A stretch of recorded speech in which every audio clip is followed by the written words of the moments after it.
तो question note करो।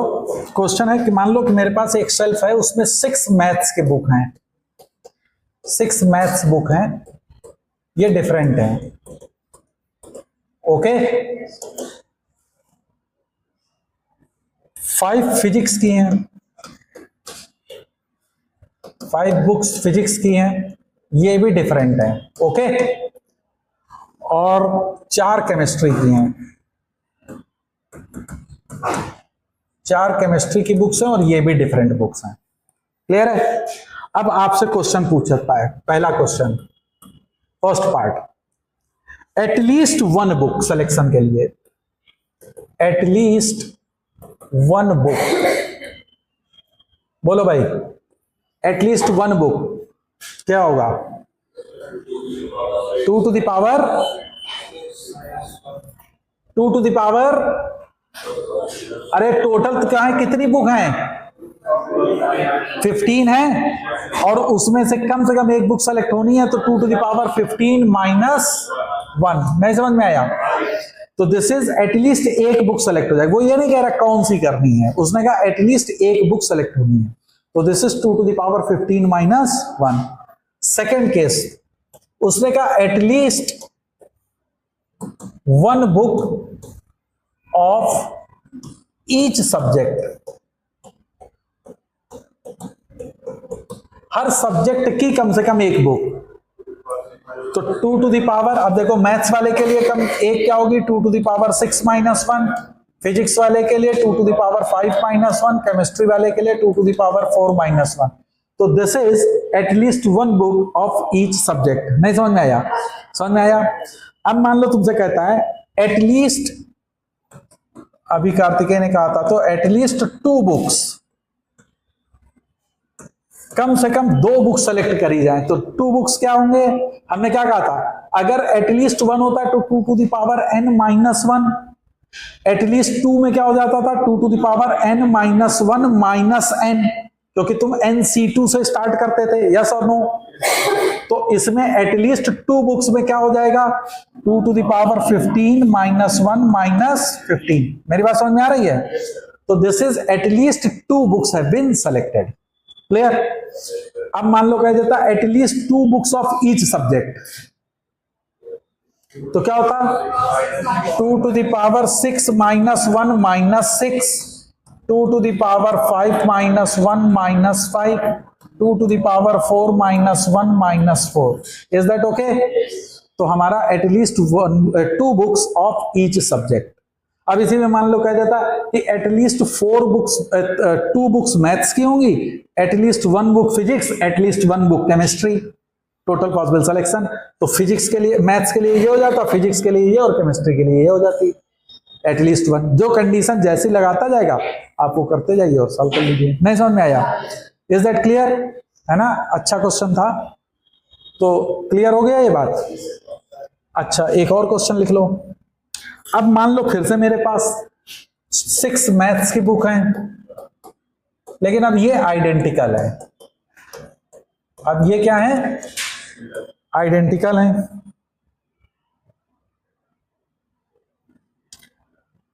Six maths identical है, 5 फिजिक्स की आइडेंटिकल है, और 4 केमिस्ट्री की हैं, ये भी आइडेंटिकल है। अब वो क्वेश्चन कहता है एटलीस्ट 1 बुक, कितना हो जाएगा? एटलीस्ट 1 बुक, एटलीस्ट 1 बुक, इसके तरीके कितने होंगे? 7, p प्लस 1 होता है, 6 प्लस 1 7, इसके 6, इसके तो 7 इंटू 6 इंटू 5, ये तो टोटल पॉसिबल हुआ, लेकिन इसमें एक केस वो भी है जो एक सेलेक्ट भी नहीं हुई होंगी, -1। तो this is the total possible in which at least 1 book has been selected. नहीं समझ में आया? बोलो भाई, समझ में आई मेरी बात कि at least 1 book has been selected in identical case? Then बोलो okay.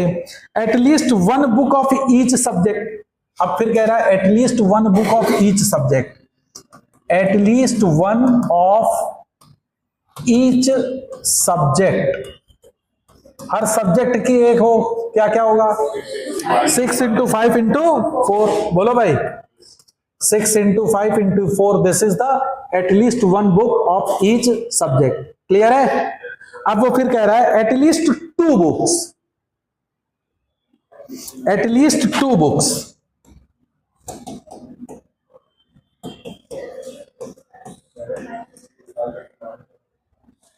At least 2 book.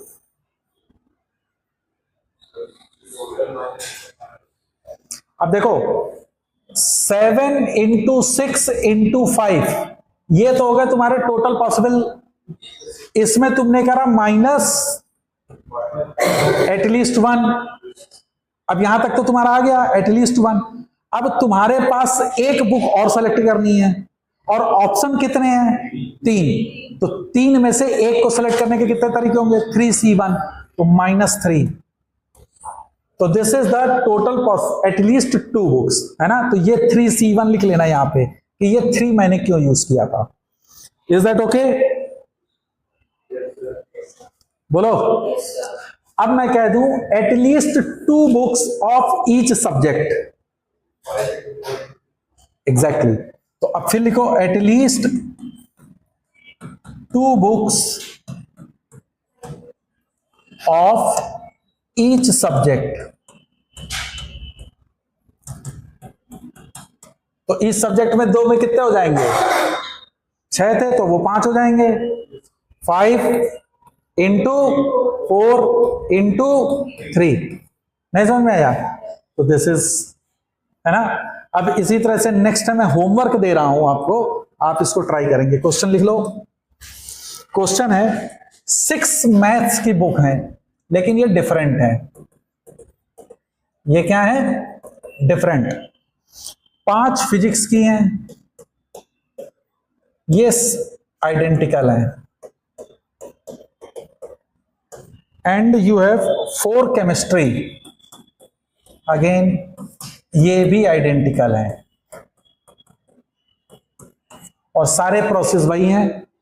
Total possible at least 1 from each, at least 1 book, है ना? At least 2 book, at least 2 book of each. ये सारे आप केस को सॉल्व करेंगे जैसे जैसे केस हमने पिछले वाले क्वेश्चनों में करे हैं। तो इसमें अब इसमें हमने क्या कर दिया? दोनों का मिक्सिंग कर दिया, डिफरेंट एंड आइडेंटिकल। तो ये आपके लिए होमवर्क है, तो you just try this question. Okay okay. अब हम लोग नेक्स्ट टॉपिक स्टार्ट करते हैं, दैट इज डिवाइजर।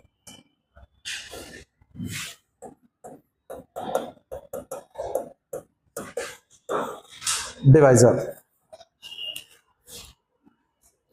क्या होता है? डिवाइजर का क्या मतलब है? डिवाइजर से क्या मतलब समझते हैं हम लोग? हाँ, डिवाइजर मतलब जैसे मान लो कि 12 है, तो 12 के डिवाइजर क्या क्या हो जाएंगे? वो सारे नंबर जो 12 को डिवाइड कर सकें। बोलो, तो क्या क्या होंगे? 1 2 3 4 6 12, भाई इतने तो हो जाएंगे, है ना? बोलो भाई। तो 12 के टोटल डिवाइजर कितने आ गए? 6। तो इसी तरह से अगर मेरा कोई एक नेचुरल नंबर n है और इसके हमको निकालने हो कि टोटल कितने डिवाइजर्स होंगे, है ना? तो ये हम लोग कैलकुलेट करेंगे, इसमें कितने डिवाइजर्स होंगे। जितने भी डिवाइजर्स आए, देखो इसमें कितने डिवाइजर्स हैं? 1 2 3 4 5 6, तो 6 डिवाइजर्स हैं 12 के। फिर आपसे पूछ सकता है कि ये जितने डिवाइडर्स आए हैं, डिवाइजर्स, इन सारे डिवाइजर्स का सम क्या है? तो ये भी हम निकाल सकते हैं। ऐड कर लोगे? बोलो भाई। नहीं कर पाएंगे? तो अब हम लोग सीखेंगे कि मान लो ये तो 12 है, हम लोगों ने इसको देख लिया आराम से। कोई अगर एक नेचुरल नंबर n दिया जाए तो इसके टोटल कितने डिवाइजर्स होंगे और उन डिवाइजर्स का सम क्या होगा। तो ये दोनों चीजें हम लोग देखते हैं कैसे करेंगे, ठीक है ना? फिर इसमें कई और डिफरेंट डिफरेंट केस की वैरायटीज बना बना के हम लोग सॉल्व करेंगे। तो पहले मेथड को समझते हैं कि डिवाइजर्स को हम लोग करेंगे कैसे।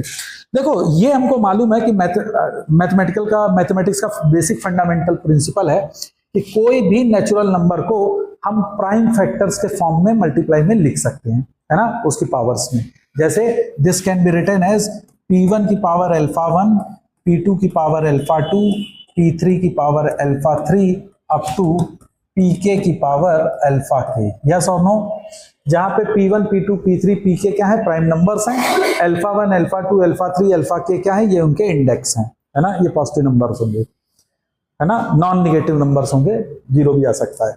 बोलो भाई, मेरी बात समझ में आ रही। जैसे 12 था, जैसे 12 था, तो 12 को क्या लिख सकते हो, प्राइम फैक्टराइजेशन 2 का स्क्वायर, बोलो, इंटू 3 की पावर 2 का स्क्वायर इंटू 3 की पावर 1। क्लियर है। तो this is the prime factorization of 12। Okay, अब देखो समझने की कोशिश करो। 2 का स्क्वायर, अभी तुम देखो आइडेंटिकल ऑब्जेक्ट पढ़ चुके हो, है ना। हम लोगों ने आइडेंटिकल ऑब्जेक्ट पढ़ा था, आइडेंटिकल ऑब्जेक्ट का सिलेक्शन पढ़ा था।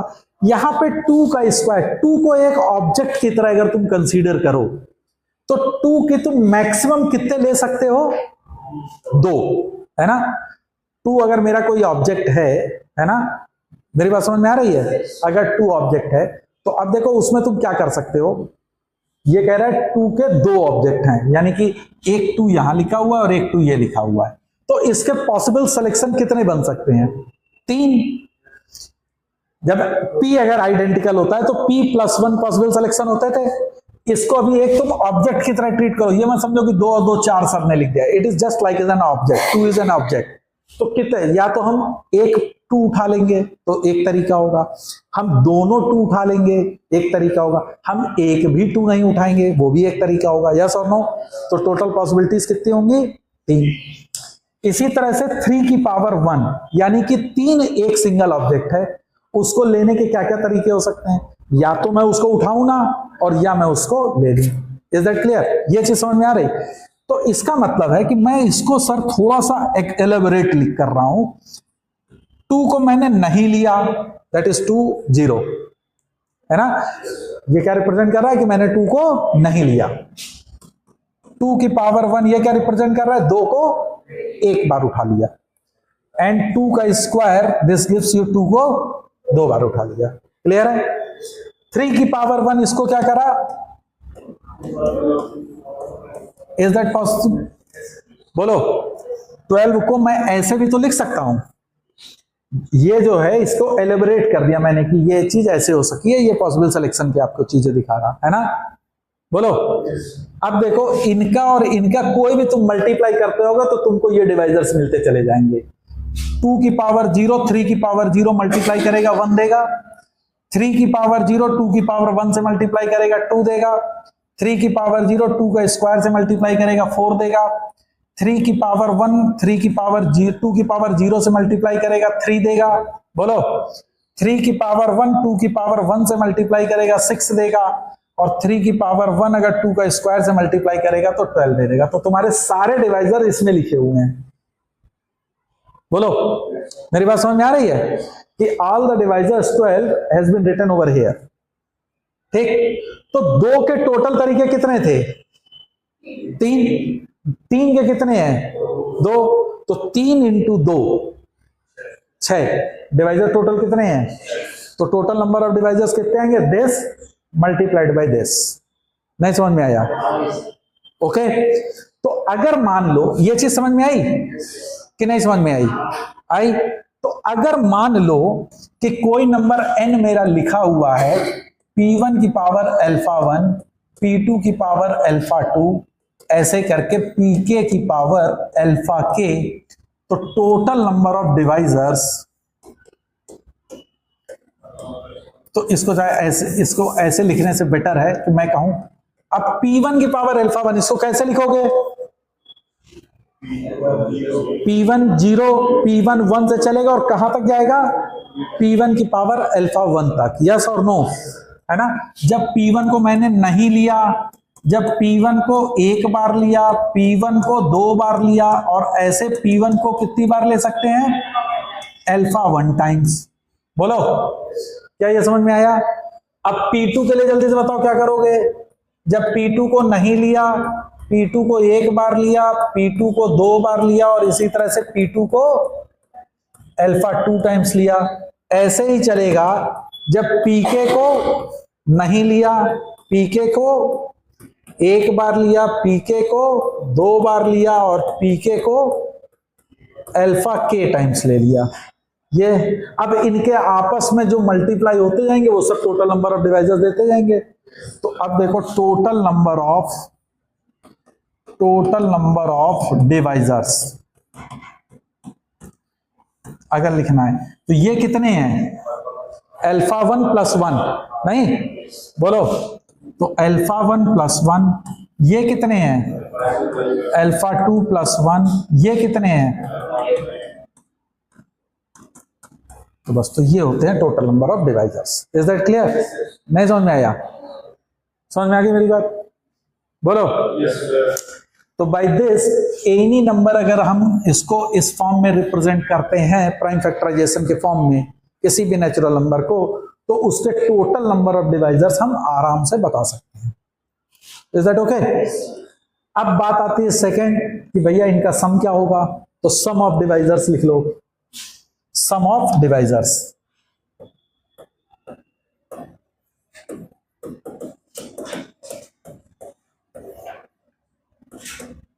अब देखो जरा यहां देखो, एक एक करके समझते चलो। इस वाले को देखो, इसको देख रहे हो? हैं? ये क्या दिख रहा है, एक जीपी दिख रही है। जीपी में टोटल नंबर ऑफ टर्म्स कितने दिख रहे हैं, अल्फा 1 प्लस 1 है, क्योंकि 0 से स्टार्ट होकर अल्फा 1 तक जा रहा है। कॉमन रेशियो कितना है, P1। इसमें कॉमन रेशियो क्या है, P1। तो क्या हो जाएगा, P1 की power alpha 1 plus 1 minus 1 R की power n minus 1 upon R minus 1। ये पहले वाले का हो गया। दूसरे वाले का क्या हो जाएगा, P2 की power alpha 2 plus 1 minus 1 upon P2 minus 1। नहीं समझ में आ रहा? मल्टीप्लाइड बाई लास्ट वाला क्या है, Pk की power alpha k plus 1 minus 1 upon Pk minus 1। Is that okay? तो ये तुमको दे देगा सम ऑफ ऑल द डिवाइजर्स। नहीं समझ में आया? क्लियर है? तो लिख लो।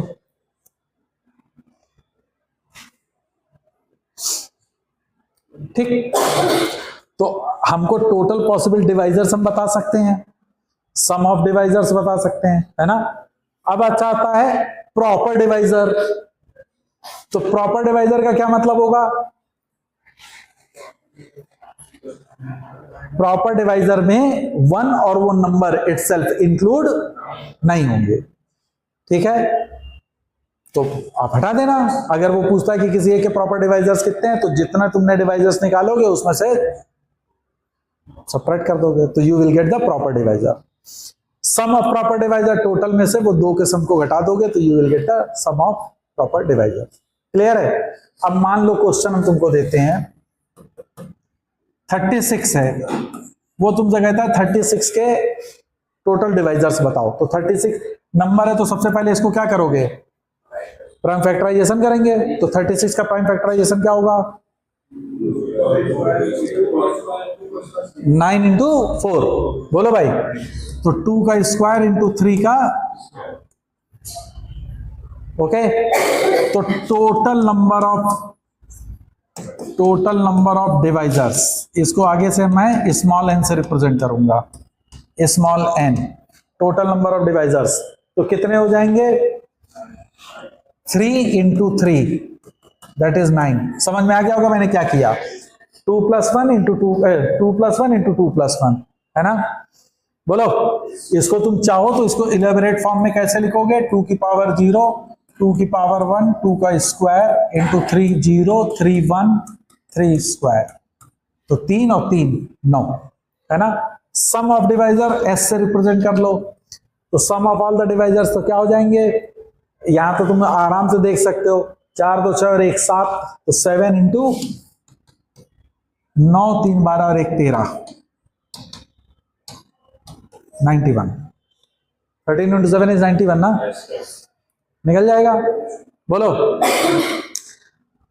ये तो आसान था। अब मान लो कोई एक नेचुरल नंबर हमको उसने दिया और वो कुछ इस तरीके से लिखा है कि 2 की पावर 4 इंटू 3 की पावर 5 इंटू 5 की पावर 4। ये कोई एक नंबर है, ठीक है, कोई भी एक नेचुरल नंबर है। अब वो कहता है इसमें केस बनाते हैं हम लोग, है ना, इसको थोड़ा सा डिफरेंट वे में करना स्टार्ट करते हैं। First, total number of divisors. तो देखो सबसे पहला जब भी इस तरह का क्वेश्चन डिवाइजर का आएगा तो सबसे पहले इसको तुम किस फॉर्म में लिख लोगे? एलिबरेट फॉर्म में लिख लोगे, जो एक्सपेंशन फॉर्म में अपन लोगों ने सीखा है ना। तो जरा बताओ क्या क्या लिख सकते हैं हम लोग? 2 0 2 1 2 2 2 3 2 4, बोलो भाई, मल्टीप्लाइड बाई 3 0 3 1 3 2 3 3 3 4 3 5, और फिर multiplied by 5 0 5 1 5 2 5 3 and lastly 5 4। Clear है ये चीज? है? अब वो पहला पूछता है स्मॉल एन। स्मॉल एन मैंने क्या कहा था? Total number of divisors. तो कितने होंगे? 5 6 5, तो 5 इंटू 6 इंटू 5 150। तो इस नंबर के टोटल जो डिवाइजर्स होंगे वो कितने होंगे? 150। सम कैसे निकलेगा? 2 to the power 5 minus 1 upon 2 minus 1 multiplied by 3 की power 6 minus 1 upon 3 minus 1 into 5 की पावर 5 minus 1 upon 5 minus 1। अब ये आप अपना कैलकुलेट कर लेंगे हम लोग। ये समझ में आ गया ये जीपी का कैसे हम लोगों ने सम निकाला? बोलो। थर्ड थी। अब देखो, अब वो तुमसे कहता है कि find the divisor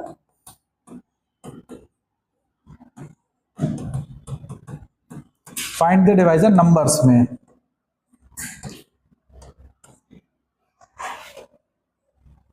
which is divisible by 6। अब वो कह रहा है कि इस नंबर के वो सारे डिवाइजर्स बताओ जो 6 से डिविजिबल हैं। भाई अभी तो तुमने ये निकाले 150 डिवाइजर्स हैं, लेकिन तुमको अब ये नहीं मालूम इसमें कितने 6 से डिविजिबल वाले हैं। मेरी बात समझ में आ रही है ना?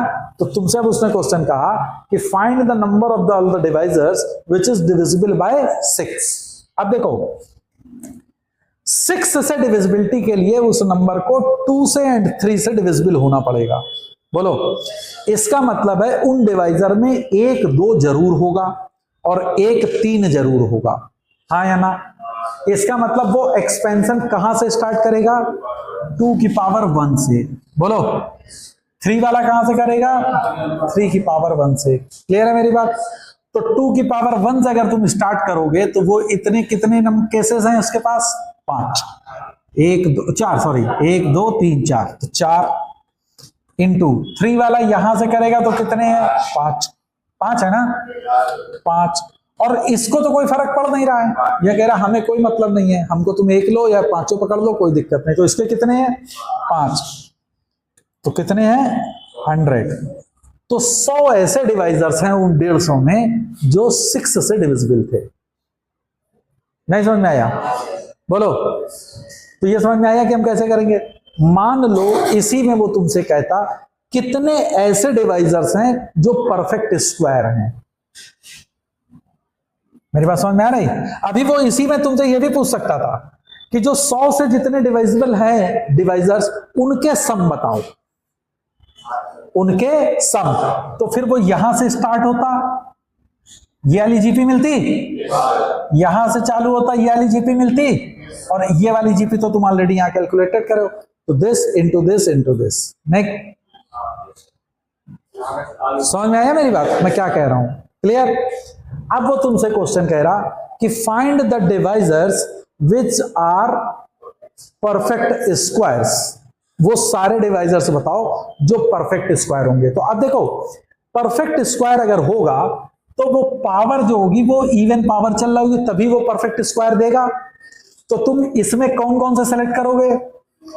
2 की पावर 0, 2 की पावर 2, 2 की पावर 4 नहीं, 3 की पावर 0, 3 की पावर 2, 3 की पावर 4 एंड 5 की पावर 0, 5 का स्क्वायर 5 की पावर 4। तो इसके पास कितने आइटम? 3। इसके पास तो 3 इंटू 3 इंटू 3 दैट इज 27। तो 27 ऐसे डिवाइजर थे जो परफेक्ट स्क्वायर थे। नहीं समझ में आया? Is that clear? अब वो कह देता जितने ये परफेक्ट स्क्वायर वाले तुम्हारे डिवाइजर्स हैं इनका सब बताओ, तो फिर तुमको जीपी मिल रही 2 का स्क्वायर 2 की पावर 0, 2 का स्क्वायर 2 की पावर 4। समझ में आ रहा है ना? मैं लिख नहीं रहा हूं, है ना? तो वो जीपी देखो परफेक्ट स्क्वायर वाली क्या होगी, 3 वाले के लिए क्या होगी,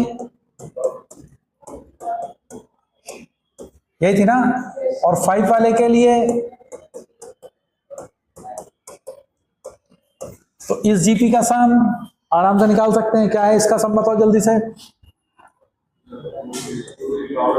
4 का क्यूब माइनस 1 अपॉन 4 माइनस 1, इसके लिए कॉमन रेशियो 4 है, टोटल नंबर ऑफ टर्म्स 3, इसका कॉमन रेशियो कितना है 9, तो 9 की पावर 3 माइनस 1 अपॉन 9 माइनस 1, सही कर रहे हैं? इसमें 25 का क्यूब माइनस 1 अपॉन 25 माइनस 1, ये वो सारे डिवाइजर्स के सम है जो परफेक्ट स्क्वायर थे। बोलो भाई, क्लियर? हम अगर इस फॉर्म में लिखना अगर सीख जाएं तो तुमको जो भी ऑप्शन वो बना के देगा you can easily solve it. बोलो, तो आई थिंक ये समझ में आया होगा। ओके, अब वो तुमसे पूछ सकता है कि जो तुम्हारे डिवाइजर्स हैं इसमें कितने ऐसे डिवाइजर्स होंगे जब हम स्प्लिट इनटू 2 के फॉर्म में करेंगे। जब डिवाइजर्स को स्प्लिट इन 2 फॉर्म, जैसे मान लो कि तुम्हारा 12 था, है ना, 12 के डिवाइजर्स थे तुम्हारे, तो उनको उनके डिवाइजर्स को स्प्लिट इन 2 फॉर्म, जैसे कि तुम्हारा है 12 तो 6 इंटू 2 है ना, 4 इंटू 3, 2 के फॉर्म में स्प्लिट अगर हमको करना है तो किस तरीके से हम कर सकते हैं। ओके, तो number of divisors split in 2 forms, split in 2।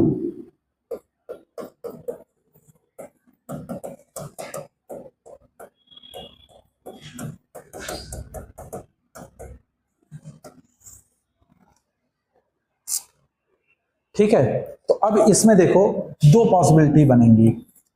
एक जो कैपिटल एन है, कैपिटल एन क्या था, वो नेचुरल नंबर जिसके पर तुम प्राइम फैक्टराइजेशन लिख रहे थे, है ना, तो एक पॉसिबिलिटी होगी कि ये परफेक्ट स्क्वायर हो, मैं पीएस लिख रहा हूं, दैट इज परफेक्ट स्क्वायर, है ना, और एक पॉसिबिलिटी हो सकती है कि ये परफेक्ट स्क्वायर ना हो। क्लियर है? ये परफेक्ट स्क्वायर हो और ये है कि पॉसिबिलिटी परफेक्ट स्क्वायर नहीं है। अब जरा गौर करना, अगर ये नंबर परफेक्ट स्क्वायर था, दिमाग से सोचो मेरी बात को, अगर ये नंबर n परफेक्ट स्क्वायर था तो जो प्राइम फैक्टराइजेशन के ऊपर पावर थी सारी पावर इवन रही होंगी। परफेक्ट है? बोलो, अगर सारी पावर इवन होंगी तो उनके सिलेक्शन के सब ऑड होंगे। जैसे 2 तो 2 प्लस 1 दैट इज 3, 4 तो 4 प्लस 1 दैट इज 5, बोलो 6 तो 6 प्लस 1, भाई प्लस 1 कर रहे थे ना अपन, 7, तो वो सारे ऑड होंगे। अब ऑड में ऑड का मल्टीप्लाई करते चले जाओगे तो आउटपुट क्या मिलेगा, ऑड। इसका मतलब है कि अगर n परफेक्ट स्क्वायर होगा तो स्मॉल n जो टोटल नंबर ऑफ डिवाइजर्स थे वो क्या होंगे, ऑड। नहीं समझ में आया? मेरी बात समझ में आई कि अगर कैपिटल N मेरा परफेक्ट स्क्वायर है तो स्मॉल n जो होगा वो ऑड होगा। ठीक, अब मान लो n परफेक्ट स्क्वायर नहीं है। अगर n परफेक्ट स्क्वायर नहीं है तो उसमें कम से कम एक पावर जरूर ऑड रही होगी, तभी वो परफेक्ट स्क्वायर नहीं हो सकता, अदरवाइज वो परफेक्ट स्क्वायर जरूर होगा। क्लियर है? अब जो नंबर तुम्हारा ऑड होगा उसमें जैसे ही तुम +1 करोगे वो इवन दे देगा। ठीक, तो इसका मतलब है कि स्मॉल n इस केस में क्या हो जाएगा, इवन हो जाएगा। समझ में आ गई मेरी बात? बोलो, तो जो स्प्लिट ऑफ डिवाइजर्स, अब टोटल तुम्हारे डिवाइजर्स इवन है तो स्प्लिट इनटू 2 क्या हो जाएगा, n/2, तो this will give you n/2। Is that okay? Total possible कितने हो जाएंगे डिवाइजर, n/2। अगर वो परफेक्ट स्क्वायर है तो n ऑड है तो टोटल स्प्लिट क्या होगा, n+1/2। Then your answer will be n+1/2। Is that clear? नहीं समझ में आया? समझ में आ गई मेरी बात? और ये क्यों आई उसको तुमको समझ में आ गया कि किस तरीके से n इवन होगा और ऑड होगा और उस पर बेसिकली तुम डिपेंड करोगे। परफेक्ट, समझ में आ गया? बोलो भाई। अच्छा, और जैसे मान लो यही वाला क्वेश्चन था, इस क्वेश्चन में हम एक क्वेश्चन और दे देते हैं जिसमें मान लो कि हम पूछे कि टोटल नंबर ऑफ क्यूबिकल कितने तुम बनाओगे, है ना। जैसे मान लो कोई नंबर अगर n है, एक क्वेश्चन है, n को मैं लिख दूं 2 की पावर 5 इंटू 3 की पावर 4 इंटू 5 की पावर 3 इंटू 7 की पावर 4, ये है। अब तुमसे क्वेश्चन पूछता है कि find the number of divisors which are cubes, perfect cubes, जो परफेक्ट क्यूब होंगे। तो अब 2 टू द पावर 5, अब इनको भी एक्सपेंड करेंगे अपन पहले। 2 टू द पावर 5 का एक्सपेंशन क्या होगा? 2 0 2 1 2 2 2 क्यूब 2 4 2 5, 3 की पावर 4, तो ये क्या होगा? 3 0 3 1 3 स्क्वायर 3 क्यूब 3 4, फिर क्या है? 5 क्यूब, तो ये क्या बनेगा? 5 0 5 1 5 2 5 क्यूब। नहीं समझ में आ रहा? और फिर लास्टली 7 है, तो 7 0 7 1 7 2 7 3 7 4। बोलो। अब परफेक्ट क्यूब, तो क्यूब के लिए कौन कौन से होंगे? जो क्यूब वाले टर्म्स होते जाएंगे वो लेते जाओ। तो इसमें कितने होंगे क्यूब वाले? 2, इसमें भी 2 ही हैं, इसमें भी 2 हैं और इसमें भी 2 हैं। तो 2 इंटू 2 इंटू 2 इंटू 2, तो कितने हो गए? 16, है ना, 16। तो 16 ऐसे डिवाइजर्स हैं जो परफेक्ट क्यूब दे रहे होंगे, है ना। अब अगर यहां पे देखो तो इसमें देखो ये और ये दोनों तुमको ऑड में है, तो ये परफेक्ट स्क्वायर रहा होगा? नहीं होगा। बोलो, क्योंकि ये सारी पावर इवन में आनी चाहिए थी, जो परफेक्ट स्क्वायर नहीं है। ये है परफेक्ट स्क्वायर। बोलो। तो नंबर ऑफ स्प्लिट के लिए फिर इसके लिए केस बना के सॉल्व कर दो। कर लोगे? मेरी बात समझ में आ रही है? तो डिवाइजर समझ में आया कि किस तरीके से हम लोग डिवाइजर से क्वेश्चंस को सॉल्व करेंगे, है ना। तो अब इन पे बेस्ड क्वेश्चन को आप लोग सॉल्व करो। Okay then.